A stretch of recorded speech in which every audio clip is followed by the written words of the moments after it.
Hello বন্ধুরা, আপনারা চাইলে আপনাদের ফেসবুকের স্টোরি কেউ কিন্তু স্ক্রিনশট বা স্ক্রিন রেকর্ডিং করে রাখতে পারবে না। আমরা যখন ফেসবুক স্টোরিতে আমাদের ফটোগুলো আপলোড করে দিই, তখন কিন্তু যে কেউ চাইলে আপনাদের ফটোগুলো কিন্তু স্ক্রিনশট করে রাখতে পারে এবং পরে সেই ফটোগুলো নিয়ে আপনার নাম দিয়ে, আপনার ফটো দিয়ে তারা একটি ফেক অ্যাকাউন্ট খুলতে পারে। তখন কিন্তু আপনি যখন তখন বিপদে পড়ে যাবেন। তো এমন একটি সেটিং আছে যেটা অফ করে রাখলে আপনার ফেসবুকে দেওয়া স্টোরির ফটোগুলো কেউ কিন্তু স্ক্রিনশট করে রাখতে পারবে না বা কেউ স্ক্রিন রেকর্ডিং করেও রাখতে পারবে না।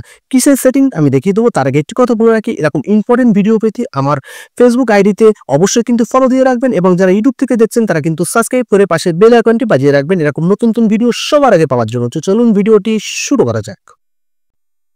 হ্যালো বন্ধুরা, এই কাজটি করার জন্য প্রথমে আপনাদের ফেসবুকটি ওপেন করতে হবে। ওপেন করার পর উপরে ডান সাইডে যে থ্রি ডট চিহ্ন, ওখানে ক্লিক করবেন। ক্লিক করার পরে উপরের দিকে দেখতে পাচ্ছেন যে সেটিং আইকনটি আছে, ওখানে আবারও ক্লিক করবেন। ক্লিক করার পরে একটু নিচের দিকে স্ক্রল ডাউন করে চলে যাবেন। চলে যাওয়ার পর দেখতে পাচ্ছেন স্টোরি বলে যে অপশনটি আছে, ওখানে ক্লিক করবেন। ক্লিক করার পরে আপনারা দেখতে পাচ্ছেন এই যে allow others to share your public stories to their own story, এই অপশনটি আপনাদের কিন্তু অন করা থাকবে। আপনারা এখান থেকে জাস্ট অফ করে দেবেন।